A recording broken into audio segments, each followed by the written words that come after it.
Hey, will you please come do the podcast? Please? Okay, I'm changed. I swear I won't even bring up Attack on Titan once. I won't even bring up Berserk.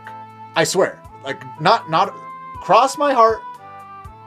Okay, I can't promise you I won't come up with a different ending. Yes, we'll do it under 2 hours. You won't regret this. Yes, we got him, Vivi. Dragon claw, wing and scale. Come now, let's examine a tale of the greatest beast ever considered. Another episode of Big Flying Lizards.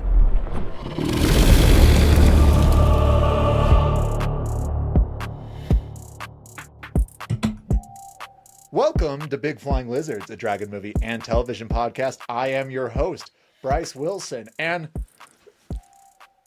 do my eyes deceive me? Who's this? Hello? Hey, am I still welcome around these parts? Get the fuck out of here. Is this okay? Is this happening right now? Is this a crossover episode? What's up, everybody? My name is Austin. Austin, do you want to introduce yourself to those who may not know? Austin Snyder, if you want the whole deal. I was involved in this podcast in the early days. It has evolved beyond me, beyond what I could have ever imagined. But Bryce got me back for a big one here. Just when he thought he was out, he got pulled. I know that I butchered that, but Austin, what are we talking about today? We are talking about arguably the best detective dragon movie. Hey, I know that's a qualifier. That's a shallow pool. Austin, I'm going to be coming back about talking about Detective Pikachu, so you better show some respect for that. I got receipts of it. That movie had amazing looking Pokemon in it and nothing else. Not a single thing. Also, like, it's got a Charizard, but I don't know if you'd call that a dragon movie. Like, this is a dragon movie. This is. No question about it. It is also a hard-boiled detective movie. And I love that mashup, and I'm sure we're going to talk about all of those details tonight. That we are. Austin, would you like to pick up where you last started and give us a recap of what we're going to be discussing today? Yes.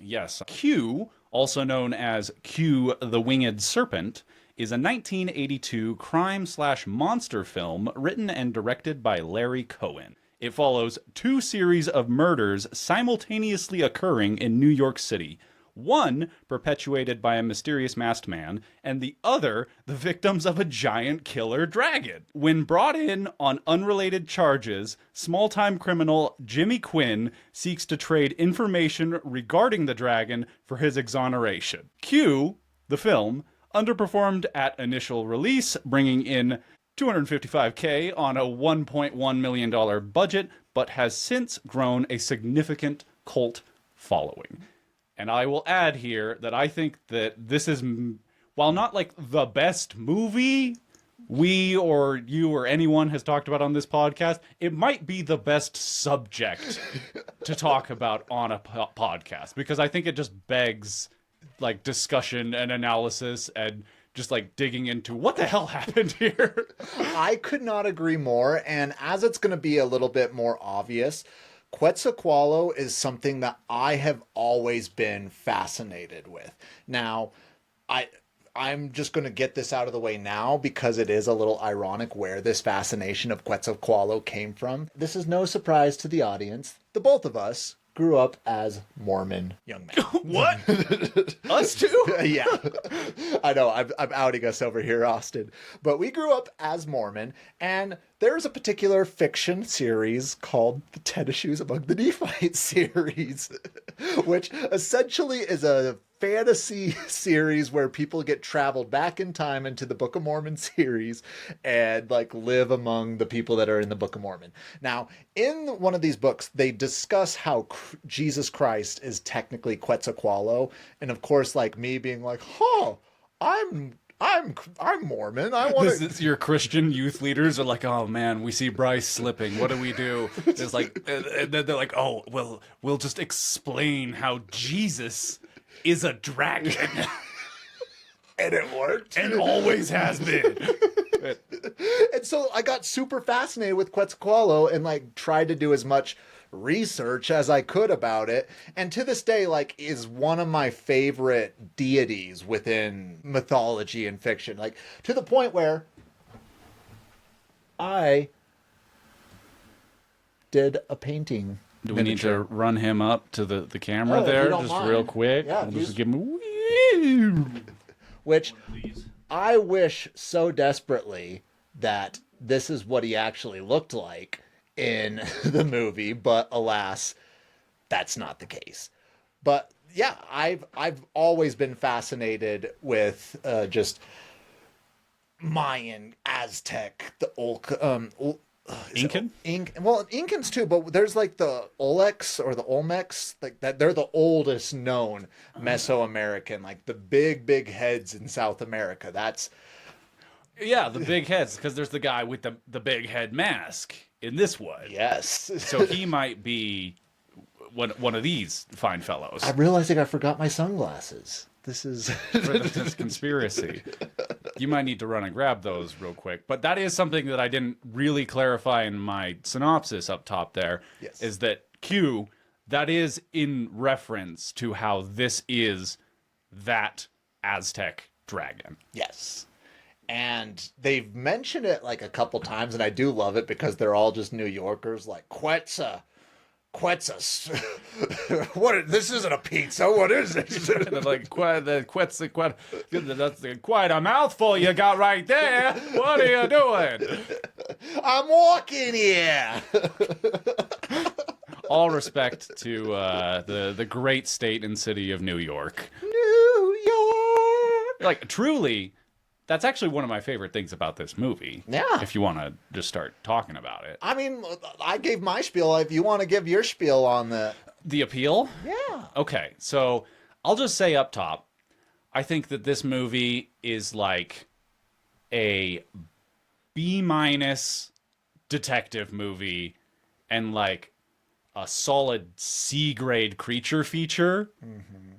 But the fact that it is both is really exciting. Yeah. And I think that the mashup has interesting results. And then on top of that, I think that the main character in this movie, played by Michael Moriarty, is actually kind of amazing. And the performance is extremely good. And between all of that, it makes for a very interesting artifact. So the only pushback I will say to that, and I don't know if you're necessarily going to disagree with what I'm saying here, but I felt like the first half an hour to 45 minutes of the movie was not good. Like it was the 2/3 to second half is what's actually amazing. I agree. There's a lot in that first 30 minutes there that I'm like, where are we going with this? Yeah. Like, Is this just going to be like a crappy Jaws ripoff that's in the city of New York for some reason? yeah, because you can't tell if Jimmy's the main character. You can't tell if Shepard's the main character. You can't tell if the Quetzalcoatl's the main character. Like, who's the main character? And I'm not sure that it's essential that you're able to like nail that down out the gate. Like there are plenty of movies that I enjoy that are more of an ensemble. Yeah. But I'm with you in that there are a lot of question marks flying up at the beginning.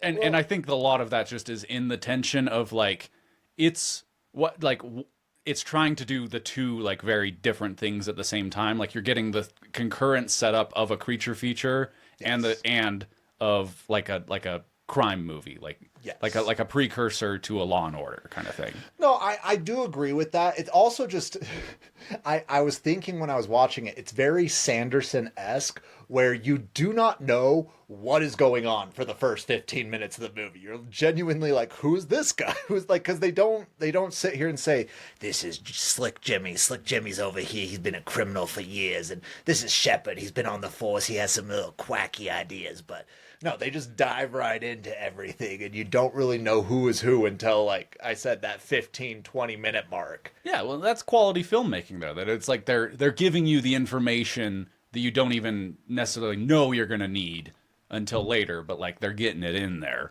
Yeah. Do we still do like little synopses on this, like do. sections, or so? Do we want to discuss Do any? you not watch the podcast, Austin? Do you not watch the podcast? I've tuned in from time to time. You may have spotted me in the chat here and there. Well, speaking of which, Austin, this is a notable first on the episode of the podcast, as in this is the first time you've experienced the chat. Oh. Which you may or may not have noticed, there has been some people like Josh saying, it's Austin. Hey. What's up, everybody? And then we have a new person, David. David. He's saying, hello, guys. Josh again saying sweet minis. Welcome, David, by the way. Welcome, David. He joined in with us when we were talking about Black Cauldron. I think ironically enough, he discovered us because of Sleeping Beauty. So technically the last episode. Scums. Scums! And then... Who else? What else is going on? I mean, keep them coming. Josh is saying, I can't tell if they're just trying to look directly at the camera or if they're having to chat up near the camera. Lol. And they're just all... Well, to clarify that, yes, the chat is like right next to the webcam that Bryce has set up here. Yes. But we do still do sections. And if it's all right with you, I'd love to go into Chapter 1. Hit me with it. Okay. Chapter 1. The Monster Awakens. The winged serpent god Quetzalcoatl nests in the Chrysler Building, hunting New Yorkers from the skies. Detective Shepard and Powell investigate the gruesome killing while also tracking a ritual murders linked to an Aztec cult. Small-time crook Jimmy Quinn botches a diamond heist and flees police, accidentally discovering the monster's lair. Quinn sees the creature devouring victims and finds a giant egg, realizing he can extort the city for a fortune. I know this is not maybe going to be the first thing that you would think of to talk about, but did you notice how evil those pigeons looked when, like, Jimmy first discovered Quetzalcoatl? Like, they had, like, red eyes. I did notice the pigeons, and I love pigeons. I think that they are beautiful animals that are often misunderstood. But so maybe that's my bias that I didn't clock these evil pigeons. Are these like the evil minions of Quetzalcoatl? They were eating the remains of the dead body. That's what pigeons do, man. They're just like, they find a ketchup packet and they're like, it's a great day. They'll eat a cigarette. They'll eat a cardboard box. Their eyes were like blood red, and they were just like unblinkingly staring at Jimmy as Jimmy was like, oh, look at this egg. I could never eat eggs again. Well, I think this is as natural a transition we're going to get to this point that I don't think they ever actually refer to Quetzalcoatl as a dragon in this movie. It's a bird. Throughout, yeah, they're always like, so that's some big bird up there. It's this giant killer bird on the loose. So it leaves me assuming that this is like how in the world of The Walking Dead, there's no zombie pop culture. Yes. Like they have no pre-frame of reference for that. Yeah. So is that, you think, the idea they had going into this, that like in the world of Q the Winged Serpent, there's like dragons don't exist other than this one Aztec legend? I'm not saying that that's not the case, but they also referred more to it as a god than they actually did a dragon. But also, like, when they were referring to it as a god, they were like, if you refer to this to the public as a god, we're gonna have to lock you up in the loony bin. So, I mean, like, I'm sure it's the same idea if they refer to it as a dragon. They're like, oh, it makes a lot more sense that it's just a massive bird. Yeah, so you're saying that was a deliberate choice on the part of the mayor. He's like, we're going to downplay this whole situation. Yes. These pigeons are just getting out of control in New York. Big pigeon on the loose will inspire a lot less panic than literal dragon eating people we don't know what to do. I'm not going to lie. If a dragon-sized pigeon pulled up, I'd be just as terrified as that. Because like I said, they are just as unblinking and uncaring as lizards. Like they are, when the people say rats with wings, That's pigeons to a T. Exactly. And birds can be pretty scary, man. Like, one, birds are ancient, so they have that like crocodile thing where you look in their eyes and you're like, oh no. And they're like, I think something in just like their numbers, and that they're airborne. So it's like kind of the idea they can come from anywhere. Have you ever seen Alfred Hitchcock's The Birds? I have not. Not my favorite Hitchcock, but like it's effective, and the whole like concept with that movie is just like, what if there were a bunch of birds killing people? Okay. And it's like really scary. Like the best scene in the movie is just like there's this lady, she's like sitting outside an elementary school, and just like more and more birds just keep landing on the playground, and you're like, oh no, I don't know if we can handle this many birds.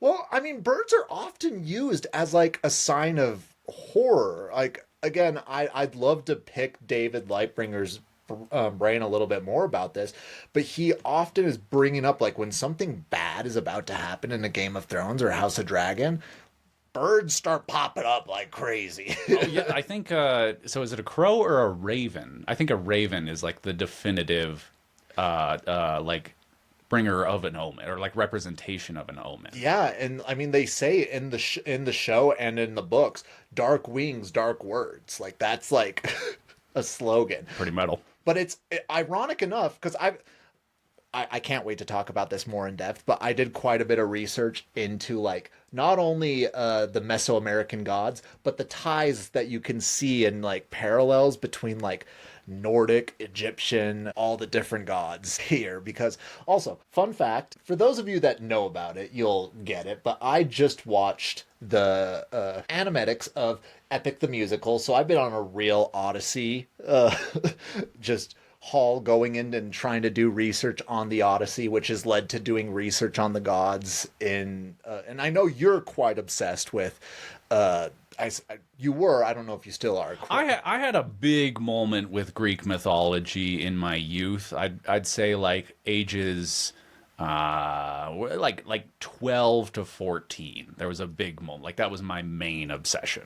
Well, I mean, there's a lot there. It's fascinating. It's awesome. It's fun. Well, I mean, it's dark, but it's fun. But all this to be bringing up, in Norse mythology, ravens are not a bad omen. They're actually a omen of wisdom and an omen of like, because that's like the symbol of Odin. Odin's symbol is a raven. Well, so they're smart birds too. they are very smart birds. Like, it makes a lot more. If you told me that ravens were the descendants of dinosaurs rather than chickens being the descendants of dinosaurs, that would make a lot more sense. We did that to chickens, so I don't know if you want to like blame evolution or the themselves. Hey, they allowed it to happen. They went from the top of the food chain to almost the bottom.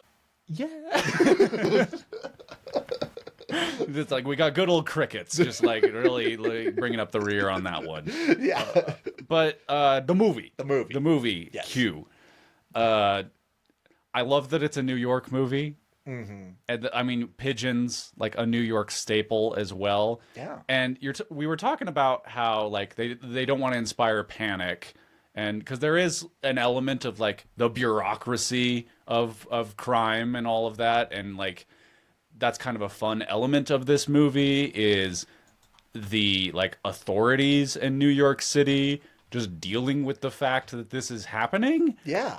Well, But I also appreciate like in the New York element that pretty much every character's reaction to the dragon is always like, so you're telling me that there's some big old nasty bird flying around eating people? And then Jimmy Quinn or Michael Moriarty, or no, that's the actor, or like Shepard will be like, yes, this is happening. And then the character will be like, ah, well, what are you gonna do? just another day in the subway. What do you know? What is?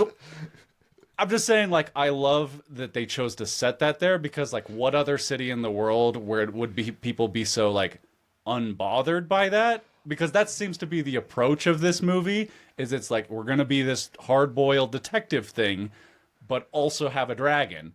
And by setting it in New York, it really can still just function as that crime thing, because everybody's like, well, hey, you know, if it's an actual killer or a dragon, we got to stop the thing. Like, makes no difference to me.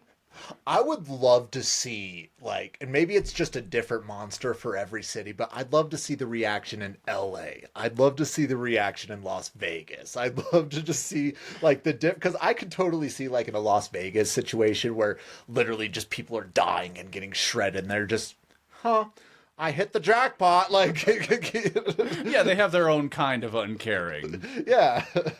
Totally. Like, I think that this movie plays radically different if you set it in a different city. Yes. Which is also fun with the filmmaker Larry Cohen. This is the only movie of his I've ever seen, at least as a director, but he seems to be like a New York guy. So I think he's got that in his bones, and I think that it is a benefit to this movie. And there was a lot of times when I was watching it, I was getting that vibe of like a movie made between the 60s and the 80s. I think this, like, the music was very reminiscent of that style. The overture is pretty good, though, right at the top there. Yeah, it is. I'm not saying it's bad. It just, I feel like I've seen movies that are like black and white, and you could almost like, there's like a note difference. Yeah. No, this is definitely in that tradition of like the crime noir, the detective stories that go back to the 40s. I'm talking like Double Indemnity there. Yes. Like, there is a very established history of this, even further back in literature. So, like, for as novel as this movie is, I'm totally with you that you're like, the detective part of it is kind of outdated by the time they even get to it with Q. Yeah. But at least in this instance, while they're like, that part of it's kind of standard, they have this whole dragon element to shake it up. Interesting. But I do have to ask your opinion on... So they have it set up, and I'm kind of spoiling the movie. Like, this maybe is considered a twist. If I hadn't seen this movie, I wouldn't consider this a spoiler, but just like the softest of spoiler alerts on this. Yeah. So what's happening is there is a masked man who's like in Aztec garb that's doing ritualistic sacrifices. Yes. And then Shepard, who is the like main detective behind this, researches into this series of murders and realizes that this could be happening to summon Quetzalcoatl. Yes. Who is then independent of all of that, going around and eating people. Yes. So maybe that feels like, maybe that's critical to the lore and all of that, but having watched the movie, I kind of feel like that first element of like a whole separate guy doing all of these separate killings is pretty unnecessary. Well, I was going to save this for the second chapter, but I feel like just conversationally, it makes sense to bring this up. This is the part of the film that was actually making me the most frustrated, because this is not what Quetzalcoatl is described in the legends at all. Quetzalcoatl is essentially the creator god in Aztec lore, and is like, not referencing Mormonism here, but pretty much the Jesus of Aztec lore. Like, well, he's got feathers too, right? No feathers on this thing. No, well, the wings had feathers. In this one? Yeah. No, they're the same color as the rest of it. We'll bring that up in our Dragon Grave at the end. But some things that I just did some digging on just to make sure that I was on the same page with. Quetzalcoatl was considered one of the good gods in their pantheon. He taught humans agriculture. He taught humans how to write. He taught them how to use calendars, and he also taught them art. A lot of people that worshipped him were involved as scholars, wise rulers. A lot of like their kings that they revered as like being the wisest of kings were considered to be blessed by Quetzalcoatl. And Quetzalcoatl's supposedly demanded the least amount to and actually technically opposed human sacrifice in their lore. He'd rather be offered with flowers, incense, and butterflies for some reason. And in some legends, it even taught that he banned human sacrifice. So again, this is the part that like I'm a little upset behind, because there are technically gods within these Aztec pantheons that are evil, and they could have gone with that. But I also know Quetzalcoatl is like, it's Thor. It's what people know. Exactly. It's going to get butts and seeds, although not enough, clearly. But two things on that. That's fascinating, and I'm glad that you're bringing this angle, because I'm largely unfamiliar with the Aztec lore. So, one, they're just totally off. Like, there's no actual precedent in like what this one killer is doing, in which he's filleting people. And I figured that's the other reason that you brought me in, is you're like, oh, we got another skinless movie. I did another dragon movie that just so happens to have people not like that got their skin peeled off. Austin's gonna want to talk about this. I just know that Austin's over there looking and scanning for movies that involve peeling the skin, which, again, we'll talk about it more at length. It looked pretty good. Like, when they were actually, as far as their technology that they had back then, like, it was believable. Yeah, the corpses, pretty good work. More convincing effects work than the creature stuff, for sure. Yeah. But this movie is not Hellraiser. Like, it is not on that level, really, at any point. No. But the other thing, so maybe that's something that they were going for earlier, because I feel like the movie kind of agrees with me. I feel like they started making the movie and then realized that element of the killer wasn't actually that important. Yeah. So they don't focus on it a great deal.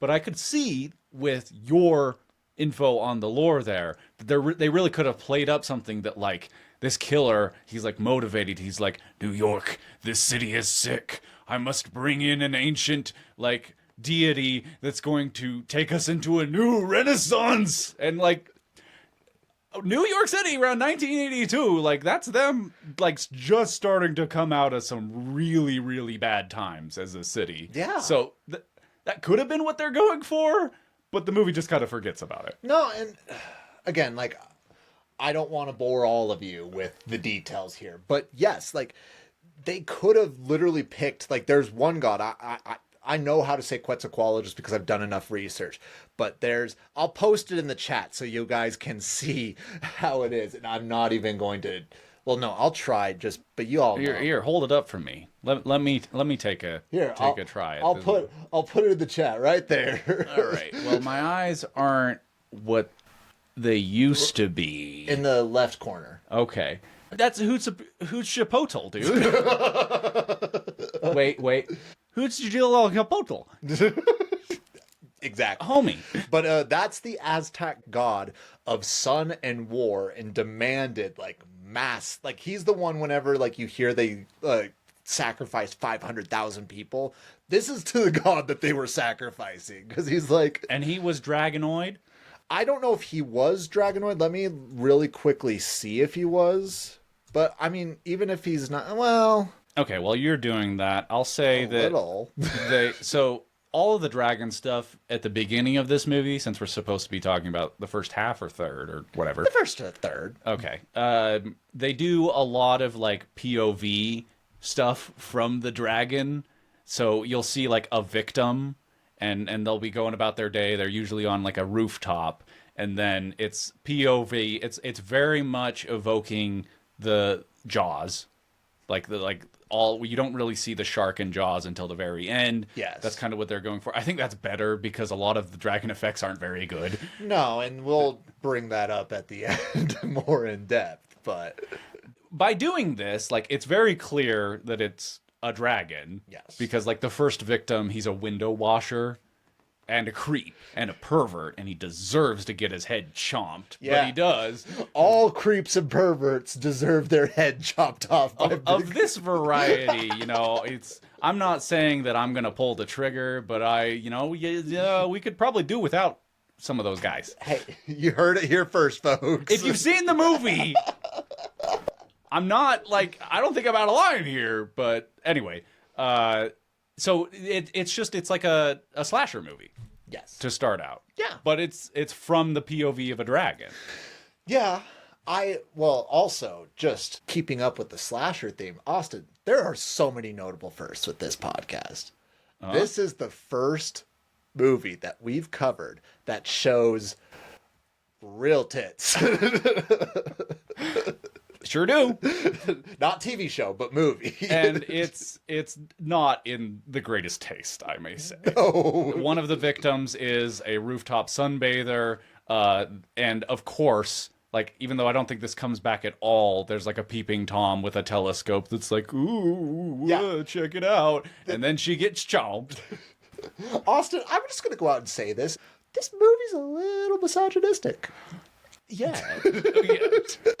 Is it the movie or is it just the 80s, Bryce? I think it's the 80s in New York.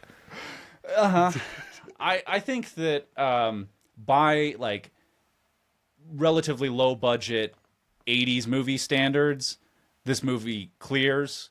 By 2020's standards, this movie is quite problematic. Yes. But at the same time, I really love that the lead of this movie is like not really an upstanding or even intelligent guy. Yeah, and I think it's ironic because I feel like it does a very similar thing that you see in a lot of animes nowadays, where it's showing this level of misogyny and it's trying to have like a funny twist on it, but it's still being portrayed in a negative light. Like they're doing it more on like a funny taste, which they really shouldn't be doing at all. But at the same time, I think they're highlighting in a way like, no, he shouldn't be talking to her this way. No, there shouldn't be this peeping Tom.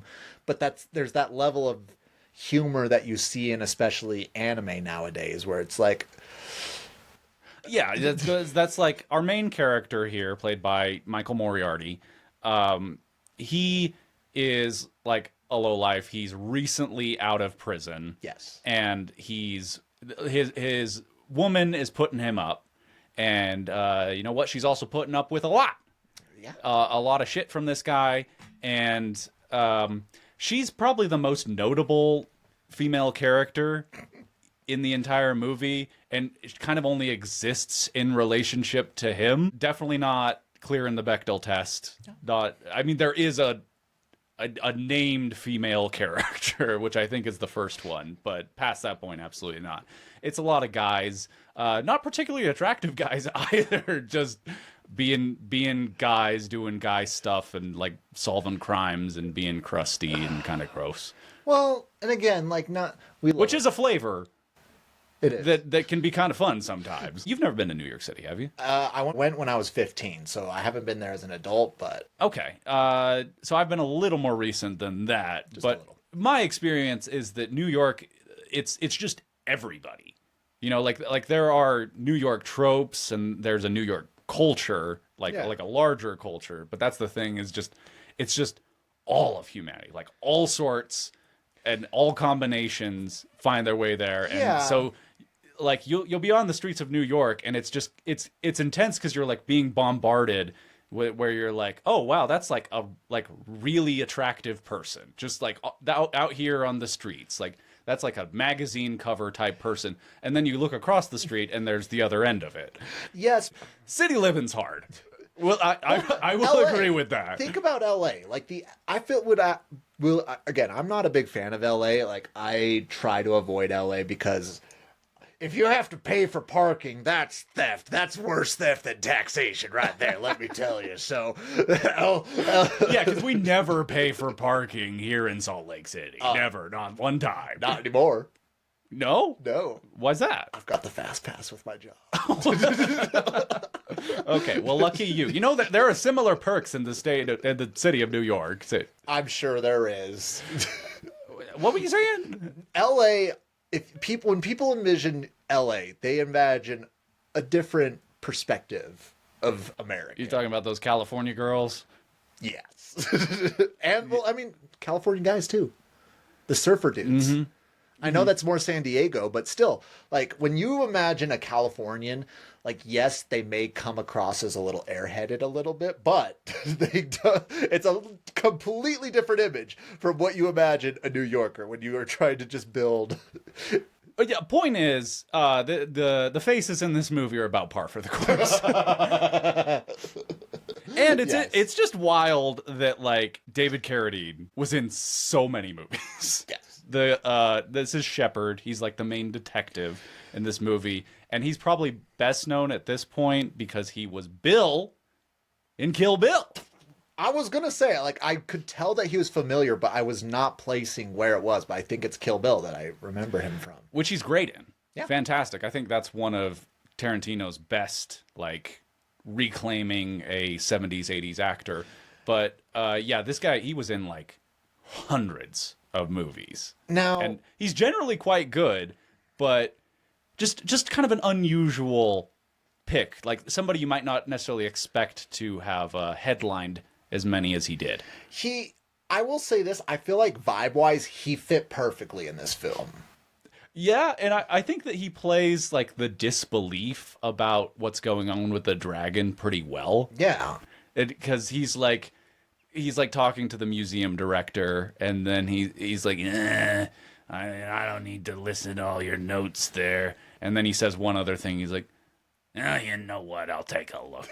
And then he's like reading through it, and he's like up late at night, and his girlfriend's like, come to bed. And he's like, no, baby, I think there might be something going on here. Like he really sells it even from that hard-boiled angle. Yes. I do actually want to just dive into that a little bit because, yes, there was a lot of them playing the disbelief, but it seems like every character got to a point where they're like, yeah, it's a dragon. That's what I'm talking about. That's, again, the New York thing. But it's like, every character initially reacts to it like, no way. But as soon as they, like, get over that first hump, they're like, all right, let's deal with this dragon. We've seen worse. But, like, something that I just recently experienced, we both technically experienced it together. And bear with me, you'll see where we're coming from with this. But they were really concerned about putting some sort of public note out to the public to not scare the New Yorkers, keep public persona just on a lid. And, like, when I watch these... Regarding what? Just the dragon in general. Oh, in the movie. Yeah, okay. And up to this point, like, I've often wondered, like, why did they do that? It would be better just to, like, let people know and so they can discover it themselves. But we actually experienced something this last week that was, like, as close to, like, a weird experience where we got an Amber Alert saying that... oh, yeah. Yeah. Do you want me to tell it? Yeah, if you want to dive into that. Yeah, because we were all hanging out. It was a group of, like, 7 of us or so, and then we all simultaneously get like the loudest alerts our phones can make, and we all look at it, and it's like, there's a gas leak. If you are in this area right here, you need to evacuate. Which, like, I'm glad that we have that technology, but I think it especially where, like, it was all of our phones at once, and it's like, if you're giving that information to everybody all at once, the first instinct is to panic. Yeah, because, like, we were all uneased for the rest of the evening. Like, I feel like some of us, like, played it off like it wasn't a bother, but I kept checking my phone. I kept going on Twitter and, like, trying to see updates on what was going on. Because, like, that's not even remotely close to a dragon killing people in the street. So, like, I understand where they're like, if we don't have to tell the people, we don't really, should we? Well, so I feel like this kind of transitions to like, is this a concealable fact that there is a dragon loose in the streets of New York eating people? Well, Austin... Because the movie seems to think so. It's like most of the eyewitness reports in the movie, they're like, we don't really have a lot of information on it. A lot of people have died. A lot of heads have gone missing, but nobody's been able to get a photograph. We don't know what's going on. I feel like I'd love to answer that question, but I think that would align a lot better with Chapter 2. Hit me with it. Chapter 2, The Deal and the Betrayal. Quinn demands $1 million from the city in exchange for the nest's location. Shepard and a SWAT team storm the Chrysler building, shooting the egg and killing the unborn creature. The city takes back the money, leaving Quinn broke. Quetzalcoatl wasn't there during the raid. The enraged creature returns, killing Powell in a brutal attack, and continues to attack the police.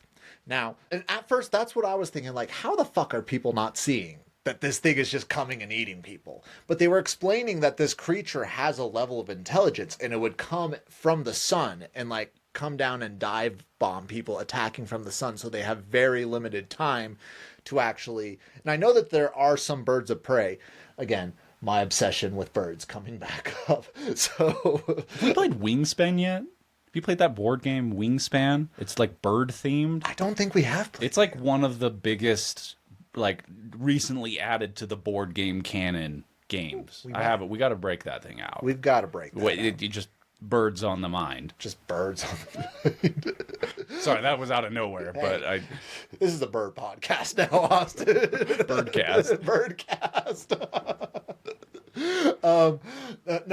But and then also if you with how its coloring was, if it decided to attack at night, it could probably get away with snatching a few people up with that not being seen. So it clearly... we see it kill 4 people all midday. I will say, though. Yes, I understand that. But if we're going off of the assumption that, one, they're just attacking people on high-rises, like, again, I've only been to New York once. I don't spend a lot of my time looking up at these skyscrapers. And this is also the early 80s. Like, it's not like people have iPhones over here. And, like, also security cameras are probably just barely coming out and... Yeah, and, well, you know what? I just got to say, like, it's New York in the early 80s. There's a lot of people and a lot of substances out there.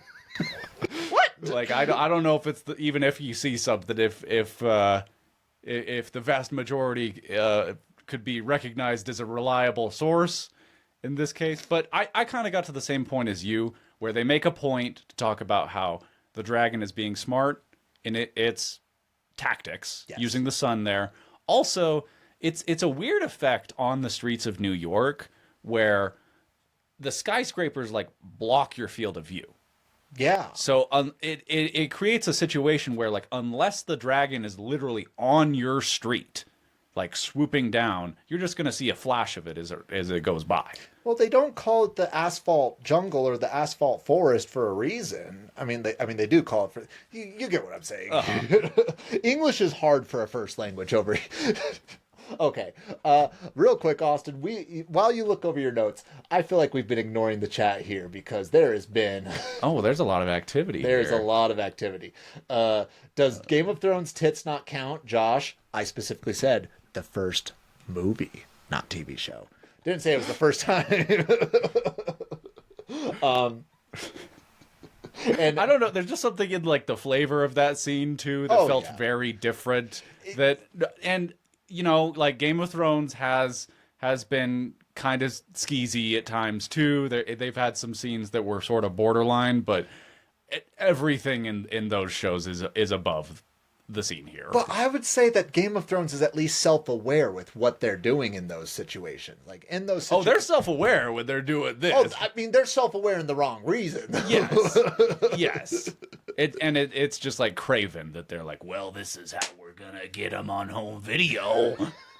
Once word gets out about this rooftop sunbather kill.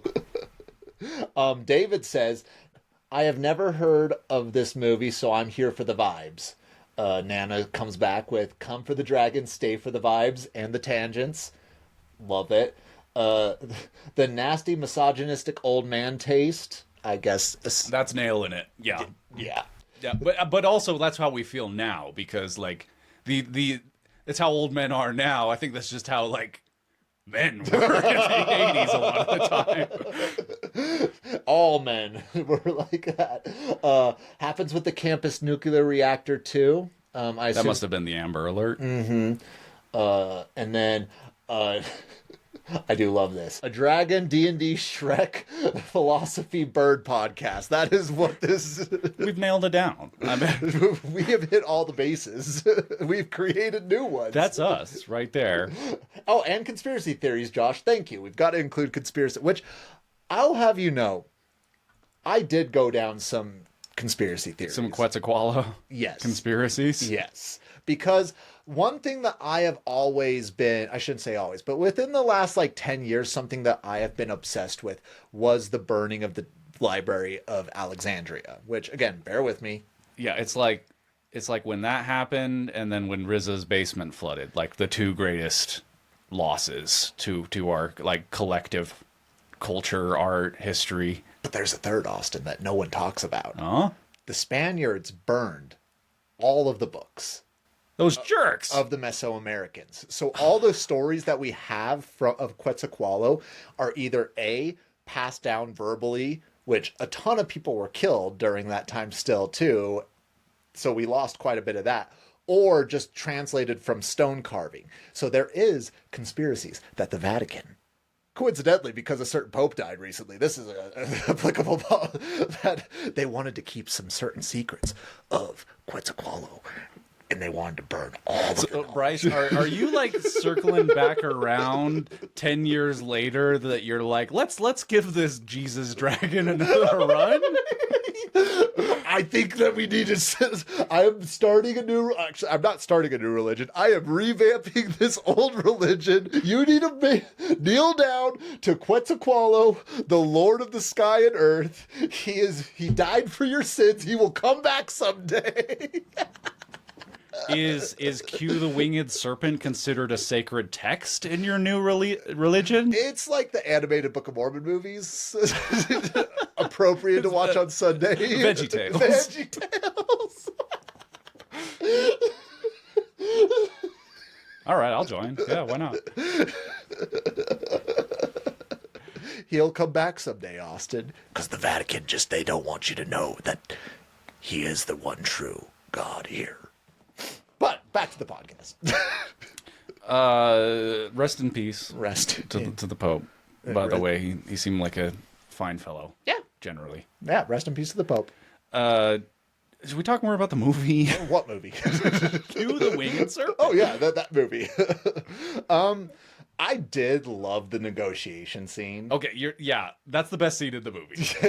So let's talk just for a second about Michael Moriarty as Jimmy Quinn.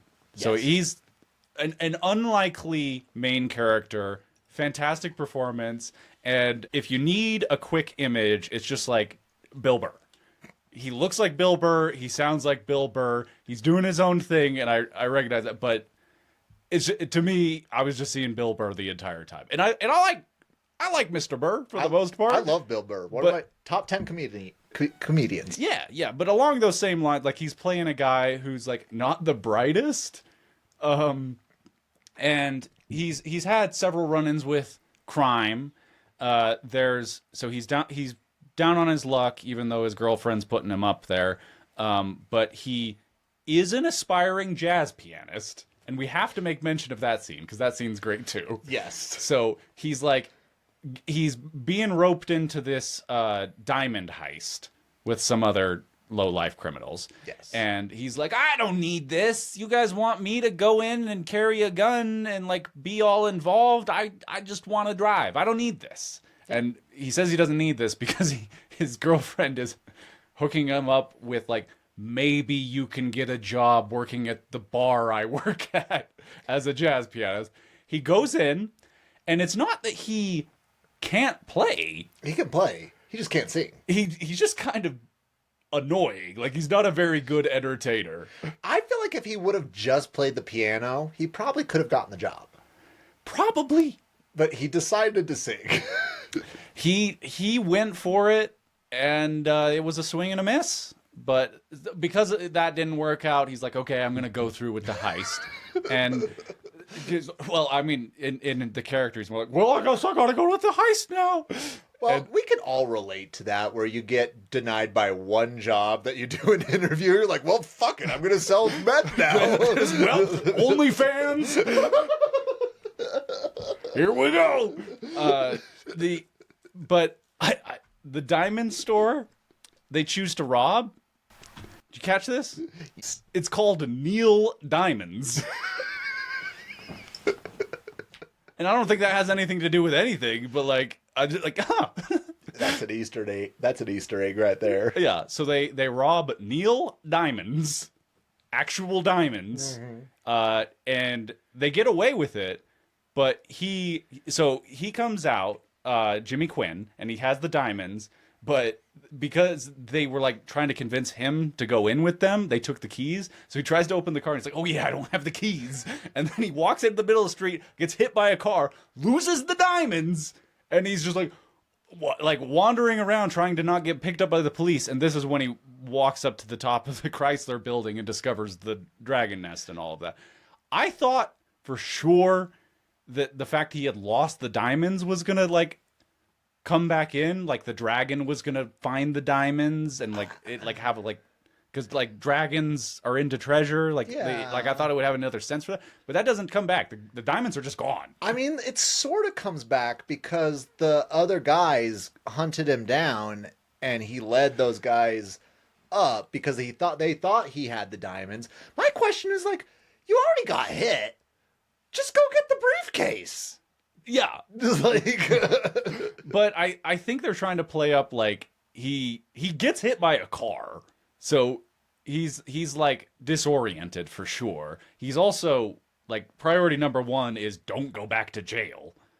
And third of all, this guy's not the brightest bulb. No, he's not. But I feel like if I had just robbed a jewelry store, like, you got some experience with that one? yeah, you know, every Tuesday, me and the boys just... Pod's not going to fund itself. I've got to pay for these miniatures somehow. Okay, so I'm sort of summarizing the specific story of the main character here, though. But so he goes up, he discovers the nest, which, again, is in the Chrysler building, which, I don't know, why not? Why not?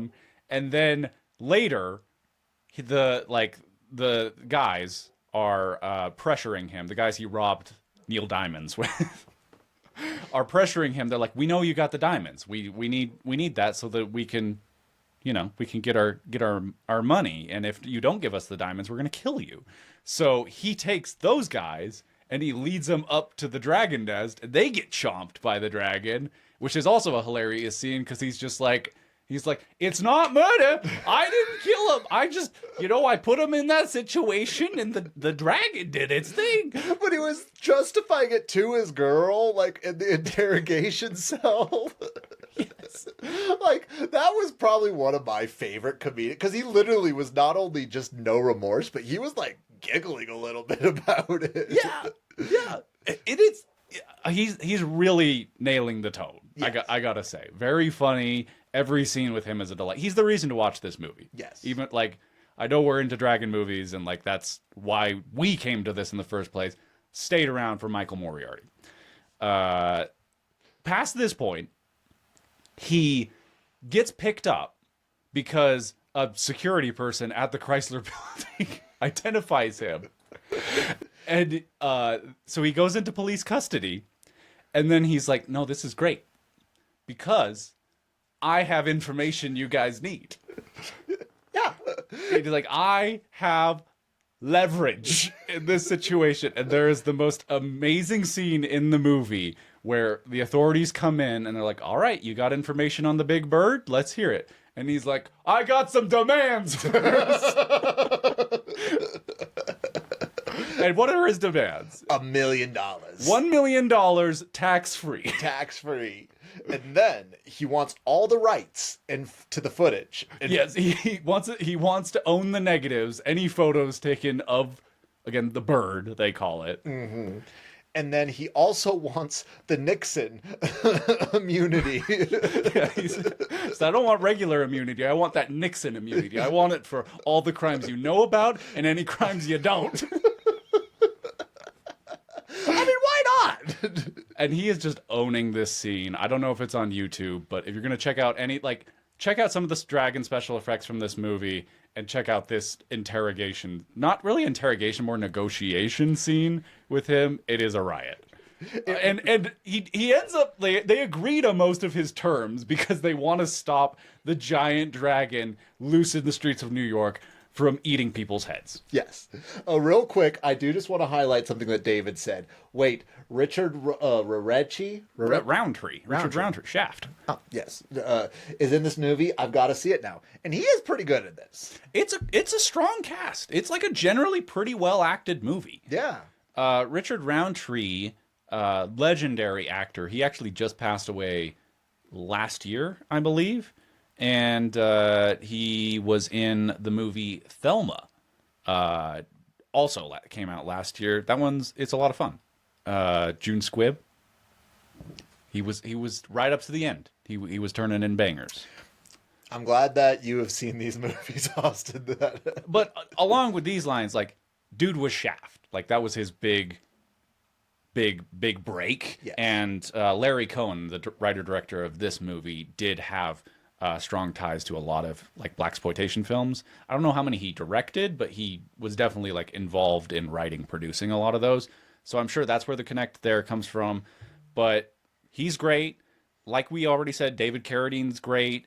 Michael Moriarty, who is, of course, the main character, is fantastic. I'd have to say just the chemistry between those three characters is phenomenal. Like, that's the part that's interesting to me. And I think that's why it struggled within the first 15 minutes to 20 minutes for me. Because, yes, we did see Pal and Shepard interact a little bit, but we didn't get that real chemistry where we get Jimmy thrown into the mix until later in the movie. And that's when, like, those three together, that's when they start cooking. Yeah, that's the magic. And you know, a handful of like smaller performances that are generally quite fun as well. Yeah. A lot of New York types. The Jimmy Quinn's girlfriend, she's good too. Yeah. There's I wrote this down because I loved this quote so much. They're talking about the dragon. Yes. Right around this point. And they're trying to decide where the dragon has like nested. Yes. And I don't remember if it's specifically if they're trying to validate his claim or if that's before that. But one of the guys, they're like, this is what he said. With a wingspan like you're talking about here, that thing could fly miles into New York City every day. And it would do that, of course, you know, because New York is famous for good eating. I do remember that. Like, that's kind of the best of the banter. Was that the mayor? I'm not sure. I didn't identify who was the mayor. So one of the guys was the mayor then? I think, well, no, actually, I think that was the police captain. Anyway, it's one of the suits in the room. Yeah. But like, that's just to say, once we get to this point in the movie, it's really cooking. There's a lot of fun to be had. Yeah. But like, I guess we're into the final chapter then. Other than we got to talk about the dragon egg. Yes. Because we get a look at when he goes up to the top of the Chrysler the first time, we get a look at this thing. I could never eat another egg again. That's the other scene when he's talking to his girlfriend there, and he's like, "I was running. I ran twice in one day. I did." He's like, "I don't know what to do. Maybe I'm a wacko. Maybe I belong in a cell." He's the like only, like, there are people reacting to the dragon in the movie, and like there are people that are like fearful, especially when there's like blood falling from the sky. Yes. But I think he's the only character that's really allowed in the movie to have like a proper freak out about the fact that there is a giant dragon eating people in the streets of New York. And that's another thing too. Like, I was impressed with just the background character. Like, I don't want to, it's not background characters, but just the extras. Yeah, the extras. It seemed like they had a wide variety of extras in this film. Yeah.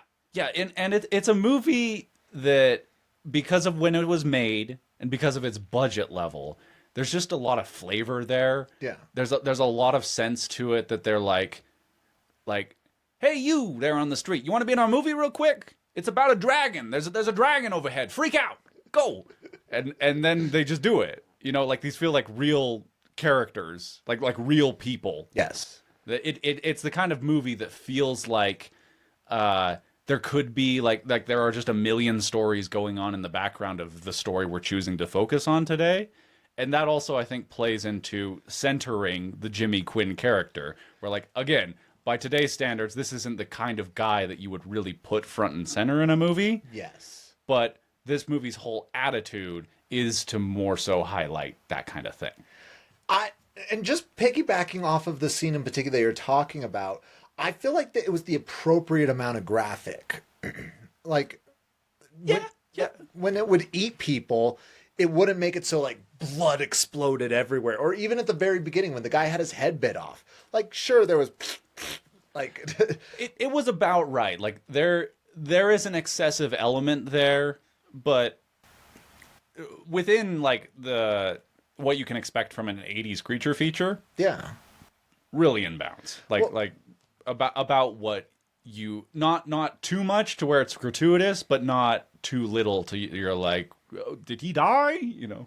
Something that I really love about my algorithm is recently Ultimate Warriors, or what was that TV show where they'd like put into a simulation like the different, like they'd have William Wallace go up against like a Shaolin monk or something like that. The deadliest warrior. The deadliest warrior. A lot of those, the footage has been coming up and they've been like putting those like human, like the appropriate amount of like fluids in a human, and like and it just shows them cutting and just spray. Like I feel like this movie showed like the most accurate amount of just gushing that comes out when you get slashed like that. Or like, and again, it's not like I'm going around watching people get beheaded or anything. Well, you know, and I'm the Hellraiser fan between the two of us, so True. From my experience, like I wouldn't have minded if there was a little bit more, but I didn't. Like I was satisfied. Yeah. I felt like they hit a pretty nice balance with it. Yeah. And I also think like when the blood was falling from the sky, that was like an appropriate amount, and as well as like probably the most realistic reaction. Because at first people were like, what the fuck is this? Like, and they're like tapping it and it's like, oh, I gotta get inside. Run. Like, kind of a freaky scene. Yeah. Like it's the whole raining blood, like Moses-esque, like sort of situation thing there. You know, I did find myself thinking around the middle of this movie, around that scene you're talking about, that this really could have been the Halloween episode. It really could have, but there's other ones we could. Okay, I'll leave that up to you. But I wanted to say the egg in this movie, I think Aragon did it better. This is not a very because we talked so much in our Aragon episode about how the Aragon egg, Saphira's egg, looked like a just like giant delicious jelly bean. This one has a lot more in common with the like Indiana Jones boulder. I was gonna say an ostrich egg, but that sounds pretty. The Indiana Jones boulder sounds a lot more accurate. Main thing is it's big. It's thick, and we'll come back to that in a little bit because they go after the egg. Well, but I just wanted to make mention of that on the Dragon podcast. Technically, they do kill the egg in this chapter. Oh, they do? Yeah. Oh, okay. Yeah. So after Jimmy, he gets his contract signed. It's in ink. They go up to the Chrysler Building. Like they get a whole team together. And well, first of all, he has a whole plan. Which he tells them how they got to do it. They got to put the canopy over the Chrysler Building so it doesn't get out. And I'm sitting there like, if it burrowed through the walls to make its nest, how is it not getting through a tent?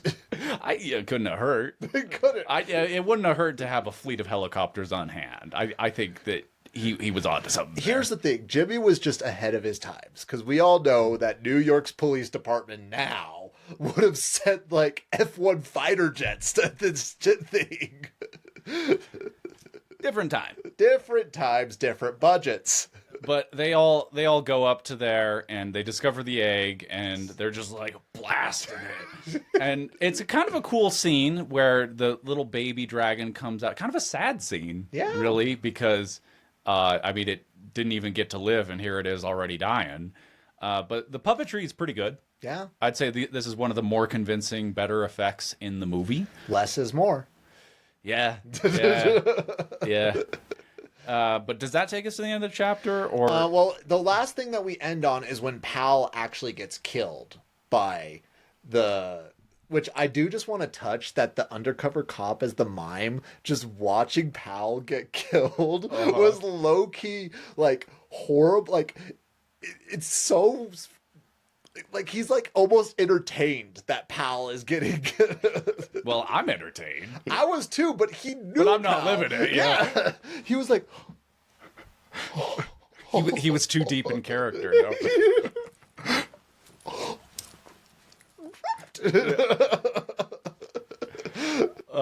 Yeah, but I mean, all that's really left is they deal with the big dragon, the real one, which is chapter 3, the fall.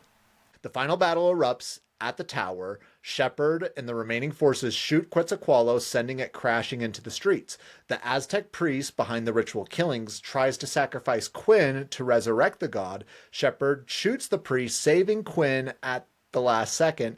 In the dark epilogue, a second egg hatches somewhere else in the city. Of course, because they have to leave room for a sequel. Yeah, that's never coming. I kind of like, if this movie had been a hit, I would love to see a sequel. Like, if they'd have gotten a $2 million sequel to this thing, I bet that thing could have been a banger. Where's Papa Dragon? Right. Or is it like Godzilla 98? Because there's some parallels. There are some parallels. But, like, I always think, like, whenever there's an egg, like, it's simple biology, Austin. If there is a mama dragon, there has to be a papa dragon. But we're running into the same issue with Damsel. Mm-hmm. Which, go back and watch that if you have not seen that. But not a huge deal to me. This final stretch is it's kind of fine. It's about what you would expect. how I view this, and again, like, I don't necessarily like it, but I see what they're trying to do. But they're really trying to do the scouring of the Shire ending with the Aztec priest sort of situation, where they have the big climatic ending where they shoot down Quetzalcoatl, and I actually really like that it was killed on a temple, not a temple, on a pyramid, ironically enough. And well, you also gotta. I'll just slide this in here. Or no, it's too big. I'll put a pin in it. Put a pin. We'll get back to it in just a second. Okay. But they kill Quetzalcoatl, and then it seems like, oh, everything's fine. And then Jimmy is attacked by the priest, and the priest is like, you have to willingly give yourself. He's like, I'm not going to do that. Which is his character to a T. Like, that's his story. There's no arc. He doesn't learn anything. He's probably going to end up back in jail in 6 months. Exactly, because he loses his contract. Yeah. He doesn't get the money. Shepard comes out and he's like, hey, you know what? We might even forget about that immunity too. And he's like, whoa, okay. Which, to be fair, that is pretty fucked up. Like, it's fucked up that Jimmy made all those demands, but, like, it's equally as fucked up in my eyes that they're like, all right. What'd you expect? For him to at least give the guy 100,000. Yeah, he gives him back like the quarter for the coffee. Yeah. But the whole idea of bringing back the Aztec priest at the end, again, it's sort of an afterthought. I don't even know. So he does have a line of dialogue where he's like, you must give willingly. Yes. I think that's his only dialogue in the movie. Well, he does say something when he was sacrificing the other person. Like, there's a whole prayer that he's saying, I wish I had it pulled up in front of me right now. But it's kind of to the same effect. It's not even really him, like speaking so much as reciting. Yeah. And I'm almost wondering, is it the whole idea that he is bringing Quetzalcoatl back to life? Or is it that it's sort of like the Cthulhu aspect where he says the prayer and Quetzalcoatl appears? It's not necessarily that he's summoning it, but, like, he's knocking on the door. He's not building. Yeah, what came first, the Quetzalcoatl or the Quetzalcoatl egg? Because the Quetzalcoatl is producing an egg. Mm-hmm. Did he, when he killed the first person, did he, like, fillet them and then, like, inside the skin like bubbled up like a little dragon egg, and that's how we got the first Quetzalcoatl. It's like Alien, where they burst out of your chest right there. But well, there's a process to it, clearly, but we're not privy to all those no, details. we're not. We'll get it in the sequel. No, we won't. The AI-generated sequel. The AI-generated sequel here. I want you to pick that pin. I'll take the pin out? Take the pin out. Okay, so clearly, to me, the ending of this movie is evoking King Kong. Yes. And I appreciate, though, that they sort of flip it. Because that's the thing with King Kong. Of course, he's on the Empire State, and this is the Chrysler Building. Yes. It's only the second tallest in New York. They knew they couldn't go right to the top, to the tippy top. That's why the movie flopped. Never go for silver. Never. But they flip it in that it's all of the guns like locked down at the top of the building, and then it's the flying creature that's coming at them as opposed to Kong that's up there and he's taken down the planes. And I actually think that this really creates like a nice moment there at the end where I think that this aligns where this creature has been portrayed as like Michael Myers in this movie. Like, it's the killer, it needs to be stopped. And then I think this added comparison with the way that the creature is also represented actually does create like some empathy for it. Yeah. And you're like, okay, well, it's just like an animal. Like, it's just following its instincts. It's only killing because it's hungry and it wants to feed its baby, which we have gone up and like murdered without a second thought. Yes. So this is my thoughts on that, Austin, a little bit. I agree with everything you're saying there. I really actually loved the imagery of when they're shooting out of the Chrysler Building at it. Like, it's very cheesy, but like it's just the right amount of cheese, if that makes sense. Like, where you could see the bullets like flying out. Totally. It looked a little bit like Star Wars, like the original trilogies. Yeah. Esque. But and again, for those of you that have seen the podcast, you guys know that I like to discuss the film and then try to tweak it to see ways that I'd make it better. These are bigger than tweaks, if I will fully admit that. But just based off of the lore and mythology of... Do we have a term for that? It's like, you're talking tweaks. These are twalks. We talking. I'm sure that's offensive to somebody, but we're talking. What I would do to make this movie better, and maybe you might feel differently, but I would make it so that the Aztec priest is really the villain. Like, he technically is the villain, but put all of that on him. Where I could see like the elevated version of this movie is like the priest is Buffalo Bill, Quetzalcoatl is Hannibal Lecter. Well, or vice versa.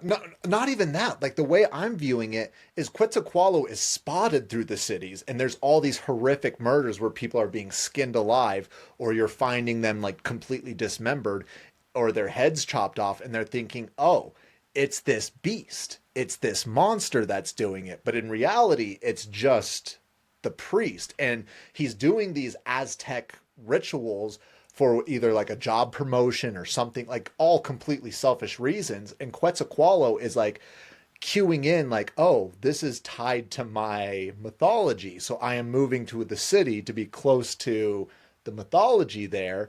And he's like eating cows and eating horses. So there's like a level of like disappearance, but like Shepard is going through the movie being like, this doesn't add up. The sightings don't even coincide with the murders. Like, this just doesn't add up. And we have Jimmy over here like, let me tell you, it's the goddamn bird. The bird is killing all these people. And we still get all of that. We still get, and like, maybe that's how Jimmy actually loses all of his money, is you find like they kill it and the murders don't stop. Exactly. I actually don't mind that. And, you know, I try and just take the movie that as presented, but I think that would reinforce the strongest emotion that I felt in the movie, which was regarding that final moment where like you actually do have some sympathy for the monster. Yeah. Which earlier I said that the ending was kind of fine. I think that the emotion and concept of it is quite good. It's more that I'm underwhelmed by the effects. Yes. Because this is supposed to be like their big special effects display, and we'll discuss that in the Dragon Grade, but generally the special effects in this movie were like there's a charm to them, especially for their handmade quality, but not the best work we've seen or discussed on this podcast. And I will say there's going to be a level of points given, and again, we'll get into that in a bit, but just because we are sucker for puppets, like we both love it. So I know there's at least for me, there's going to be some points going there for puppetry, but those only go so far. Yeah, I think we're going to be on more or less the same page with the grade. Are we getting kind of close to that? Is there anything else you want to actually cover with the film? Any last threads that we want to go over? Let me take another quick once-over on my notes here. I think we've pretty much hit everything. Yeah. We got Vatican cover-up conspiracy. We got our different ending that we'd apply. We got our misogyny toxin. We hit all our bases here. We've talked all the main characters. There is a brilliant moment though to kind of close it out there where Jimmy is looking out the window and he's like, I saved you all. This city owes me big time. I'm the one that found the dragon and led to its murder. They caught the murder. That was all me. And then, all of that happens with him. His Tyrion Lannister moment. Yes. But like that, it must be kind of a New York thing. And I've seen this in other movies. Like it's in The Dark Knight where the city is sick. Like I will rescue it. And then like, it's the same kind of angle on this, except for he has actually no moral high ground at all. Well, I'm sitting here too, and I know we touched on it a little bit. How did no one else discover the Chrysler Building is an important building? See, yeah, we're not supposed to think about this, right? This is actually, I have this in my notes. This is the last thing we need to talk about. So the movie centers on this low-life criminal who is caught red-handed. It has critical information about a larger issue going on in the city. Yes. But the reason that they catch him is because he is pointed out by the security guard at the Chrysler Building. Yeah. They have all the information that they need right there. Can a guy just go to the Chrysler Building, Austin? And I'm not totally opposed to just chalking this up to the incompetence of bureaucracy, but they could just as easily get there. Also, the guy, it's not just a security guard at the Chrysler Building. He is 2 ladders away from the dragon's nest. Yeah, and you can't tell me that they wouldn't be smelling like dead bodies up there. Yeah, and there are dead bodies on the floor he is being paid to look after. Didn't see nothing. Let me tell you, this is New York. You get dead bodies up in the Chrysler Building all the time. I don't know if that's New York, but hey, everybody gets it on this podcast. All the cities in America get it. Yes, we are really carrying that South Park torch forward. But speaking of that South Park torch, is there anything else you want to cover before we do our dragon grade? I'll just say that I really liked this movie. Yeah. I had a lot of fun with it. It's not great. The craft is more sufficient than good. Yeah. But it is a really singular film. And I've seen creature features, I've seen detective stuff from this time period and others, but I've never seen anything quite like this. Yeah. And I thought that Michael Moriarty turned in an amazing performance of a really, really fun character. This is one of my favorites that we've talked about on the podcast, even if it is objectively kind of bad. I will save my overall thoughts for when we do the film section, but the only comment that I'll have is they had me in the first half. Not going to lie. They had me in the first half. Mm-hmm. Mm-hmm. But without further ado, we're going to dive into our dragon grade. Each week, we grade the dragon on a scale of 1 to 10 in 5 different categories. We grade the dragon in design, special effects, character, film, and X factor. It is on a scale of 0 to 10, 0 being abysmal, 10 being incredible, and 5 being okay. Austin, on a scale of 0 to 10, what did you give Quetzalcoatl on design? He didn't do so good. Yeah, he did not. On my side of the table here, it is not the best looking dragon I've seen in a movie. He's definitely going to rank better in some of the other categories than this one for me. But the whole dragon is like the same color. There's just not a lot of detail there. The concept's okay. I don't mind it being a four-legged dragon, but and even within that, like the color they choose, it's like this gross, like brown. It's not very flashy, and it has like a turtle head.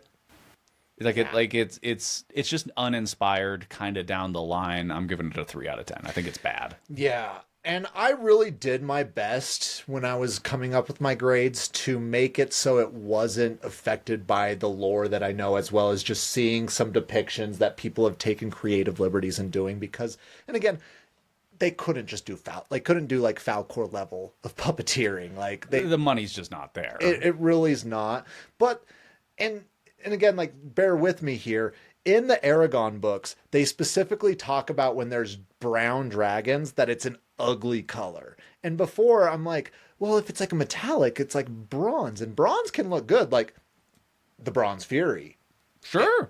He looked one of the best. One of the best. But this brown is really, it literally is like muddy water brown and just doesn't look good. And I'm not going to lie, I'm not a big fan of the beak. Like, that's what the same thing I'm talking about. Yeah. There. You needed to lean into it. You need to exaggerate it somehow, or even like the concept for the poster of this movie, really cool. Yeah. And that's very much in the same design. It's just like saturation up. It's looking more like golden at that point, and it has like personality in the eyes, and it's just slightly more exaggerated than what is actually in the film. If they were going to go with the beak, I wish they would have added feathers. Like, I think that's what it really came down to. Like, but who's paying for that one? You shelling out? I'd just go back in time and shell out. I agree. Skluvaca Sven 3 for design. Austin, on special effects, what did you give it on a scale of 0 to 10? Okay, so it's getting a little bit of a boost here in that I am not such a stickler for realism when you're doing like the puppetry / stop motion approach. Yeah.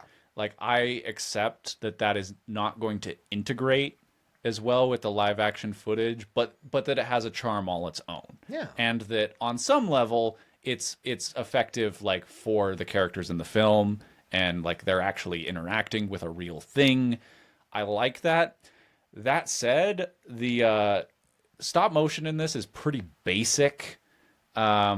And the dragon always looks fake. Yeah. Like, and not just like, oh, I can tell that's a special effect. Like, it always looks like not real. Like a project. Although, shout out to Randall William Cook, who worked on a lot of the special effects and later became one of Peter Jackson's guys. So one of the like main special effects guys on the dragons for this ended up doing a lot of special effects work in the Peter Jackson Lord of the Rings trilogy, and speaking of, King Kong, which I actually just rewatched that adaptation, the Jackson King Kong. I like the stuff on the island. I hate the bug scene. That's the best scene in the movie, dude. I hate, like, that gave me nightmares for years. Me too. The leeches. Yeah, or like the big worms when they like suck off the guy's head. Yeah. Nightmare fuel. Totally. But yeah, I think that movie doesn't really work in its first like hour. I think the island stuff is really good. Generally, it has some dodgy special effects. Yeah. In the like with the stampede. Sorry, that's a total tangent. It's just we might talk about it.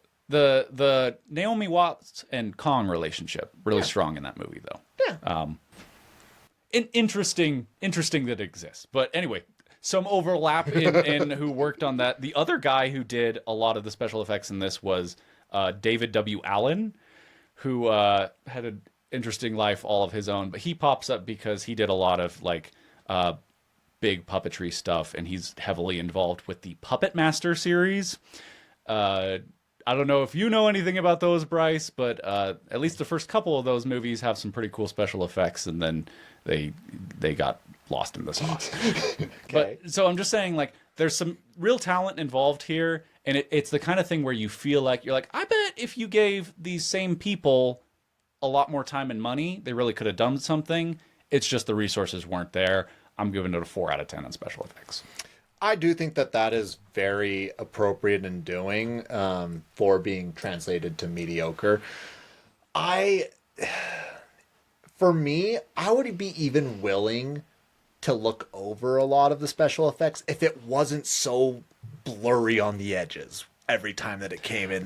That's the thing where it's forgivable anytime they do, because they do the like point of view stuff a lot, and then they'll do these shots where like the dragon is kind of like part of it is off frame, so it's very clear that they like have it like stuck to a rig, and then like it's next to the camera and they can move it, and then they put that as a composite on another shot.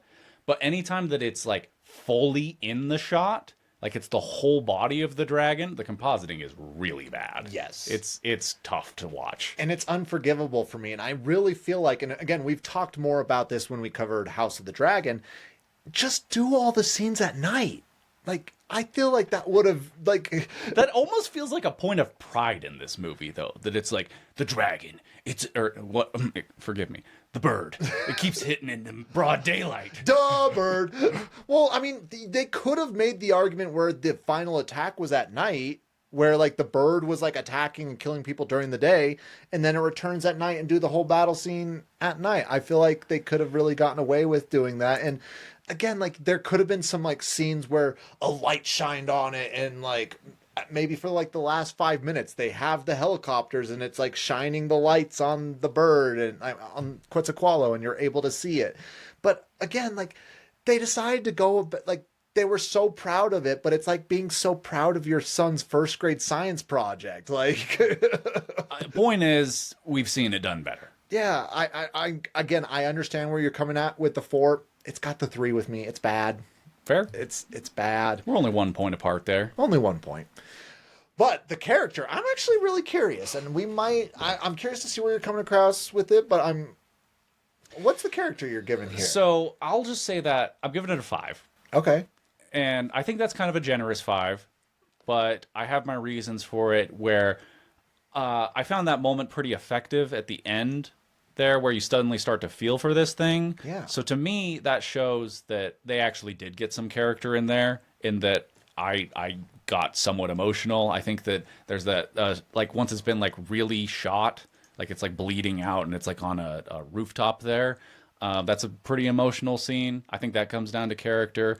And I think that it was a pretty effective turn to where they showed like it was like a quote unquote mindless killing machine throughout, and that they were able to turn it there at the end. There's something there. It's not anything amazing. It's not a talking dragon. It's not really interacting with our characters, but I'm not dissatisfied with what I got. Yeah. So I'm giving it the 5. I see where you're coming from there, and I'm actually a little more generous, but it's in the same vein. I'm giving it the 6, but the reason that I'm doing it in the 6 is up until... Because you're the 6th god? Because I'm the 6th god. Or you're aligned with the 6th god, you mean? Yes. But why I gave it the 6 is because up until they killed the baby, it was only killing people for food. Like, it was only doing it to sustain itself. But once it killed the baby, you saw it be like, okay, you want an angry god? You're getting it. And it jigs up. Yeah, it killed Pal. Like, it came and grabbed Pal and then threw him. It didn't, like, bite him or try to eat him. It literally just, all right, fuck you, yeet. And then when it was going around the Chrysler building, it was, like, knocking all of the, like, outpost points where it like, trying to kill them rather than trying to consume them and eat them. It wasn't like it legitimately had that switch of mind. So for me, I think it showed a good transition for going from mindless beast to angry parent, in a film that it really wasn't given the opportunity in the rest of the story to really thrive. So I think they actually did a good job in showing this character, for one, how little we actually saw from it, and two, just how it was in general. But Yeah. I also don't completely get where you're coming from, saying okay. And I also know I'm being quite generous for this. We're not too far off here. Yeah, not too far off. Okay, but on the film, Austin. I liked it. Yeah. I think that while it is lacking Yes. in a lot of areas, this thing could have dealt with a significant budget boost, and there are some like sleazy elements, like kind of the 80s exploitation thing that's not my favorite. I've certainly seen worse, but I'd give it a 6. 6 out of 10, and that's mostly just speaking to my experience with the film. I think it's recommendable. Yeah. I think it kind of depends on your interests and like to what level you're going to be entertained by sort of the novelty of it. Yeah. But 6 out of 10 for me, good movie. Would I like if this movie they were doing like a midnight screening downtown? Hell of a time. That's a great night. I'm there. Yeah. I also think that this is a great party movie. Just throwing it on and like if for a Halloween, if we were to do a big Flying Lizards Halloween party, we'd throw this movie on for sure. Like just throw it on. It's spooky enough. It's got some it's got some scary aspects to it. I agree. I think it's a 6. Like it scratches all the itches. I just, again, I know I came up with my alternative ending, but I have alternative endings for all the movies that we cover here. And again, if they did my ending, it'd be a 10, but just Because it does have a dragon. it has a dragon. So it could have been a 10. It could have been a 10. Which leads us to our final score, Austin, for the X Factor. I am quite curious. What are you giving it for the X Factor? Are you Quetzalcoatl curious? I am very Quetzalcoatl curious. Go big on this one. This is kind of a special dragon. Yeah. And we've said before that this is the category you can kind of fudge, but like this is a dragon that is being summoned by a series of ritualistic killings. It has connections to Aztec mythology. Mm-hmm. Its place, it's like I guess that's the setting around it, but like its existence is very peculiar. Like how many movies have you seen where like there's a dragon figuring out how to exist in such like a inhospitable or like incongruent setting? Yeah. I think that's pretty big. I'm gonna give it a 7 on the X Factor. 7. Excellent. Well, again, like I do think this is very unique. Again, I don't like the beak, but I don't think we're going to see a beak on a dragon anytime soon. Like I agree. I don't think we're going to really see too much of I'd love it if they would bring in more Aztec lore. There's an anime that's online if you go and watch. It's an Aztec themed anime. Love it. It's What's it called? I say I love it, but I saw it like 3 years ago back when I was so I don't remember a lot about it. You could throw it on again today. It'd be a whole new show. It would be a whole new show. But I know Quetzalcoatl gets brought up in a couple times in it. But so the point being, like, we don't really see a lot of like Aztec themed or Mayan themed or just Mesoamerica themed media in general. And I also really like the idea that they portray the dragon. So something that and again, this is just the nerd in me, that when we see dragons in media, especially in Game of Thrones or just in Reign of Fire, this is going to get brought up. Dragons have these hard scales that are impenetrable and bullets can't pierce it, arrows can't pierce it. But if dragons are able to fly, more likely than not, they're not that heavy. Like they can't be, it's like they're like birds where they have to be fragile enough to be able to move around. So the idea that it's getting shot up with bullets a ton, like I don't think we're ever going to see a dragon that's that fragile again. So I do like give them credit for making it scientifically accurate in that. It's a bird. It's a bird. Yeah, and it's got its pigeon minions. Yeah. Like, I haven't run into that with any other dragon. You're not going to see another. I mean, I'd be terrified if they did a dragon with pigeon minions.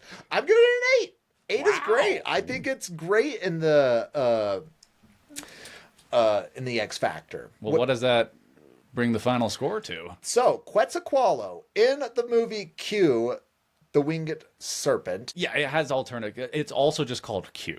Okay, Q, Quetzalcoatl in the movie Q comes out to be a 5.1, which says, okay. And you know what? I'm not mad about that. Feels about right. Feels about right. And that concludes our discussion on Q. Q. From New York. From New York. Apologies to anyone who thought this was an Impractical Jokers thing. You know what? He's behind the curtain here. But yeah, thanks for everyone that tuned in. I see you. What are you? Do we want to round out any questions real quick? Before you end this, it was nice experience this live with the both of you. Well, thank you, David. Thanks. I appreciate that. You too. Josh was agreeing with us about Deadliest Warriors. I was obsessed with that show when I was younger. That was one of my favorite episodes, and I misspoke. It was not William Wallace versus the Shaolin monks. It was William Wallace versus the one African warlord that had like the leaf Shaka Zulu? Yeah, I was there. That was a good episode. Like, well, it's the recreations they would do at the end. Yeah, that always clinched it. Mm-hmm. And then I also remember when the Polynesian warrior went up against the Shaolin monk, and the Shaolin monk just destroyed the Polynesian warrior on that front. Oh, yeah. And then they got more ambitious with it later. Like, I remember there was the episode that was like the CIA versus the KGB. And the recreation, it was like 5 ops from each side, like 5v5. And who came out on top on that one? Oh, I don't recall. Well, no, because I feel like the last kill was the grotto kill. But I think that was the KGB, but I could be wrong. I could be mixing up like 5 different episodes. But yeah, I mean, this was awesome, Austin. I know that we're not gonna. You came back on. I appreciate it. It's just a stop through. We're not regressing. Again, the podcast has grown into something different and beautiful. And it was a pleasure to be back just to talk about this cool movie here. Yeah, thanks for having me, Bryce. Of course, we'll definitely have you back on to discuss other films as well as potentially season 3 of a particular TV show. TBD. We know nothing in stone yet. But Austin, do you have anything you want to plug before we get out of here today? Sure. I am working on many video essays, which may someday see the light of day. That is under the handle The Media Binge on YouTube. You can also catch me on Letterboxd. That's where you can check me out. Yeah, awesome. Well, again, thank you, Austin. Be sure to like, share, subscribe. Go give Austin a follow, and have a good night, y'all. Later. Peace.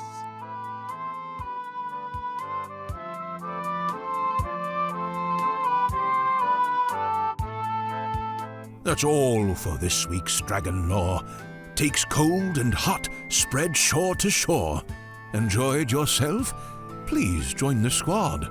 Follow on social media at Big Liz Pod. And one quick reminder before you go, to rate, review, and share the show. Thank you for listening. It means a lot. See you next week, same time, same spot.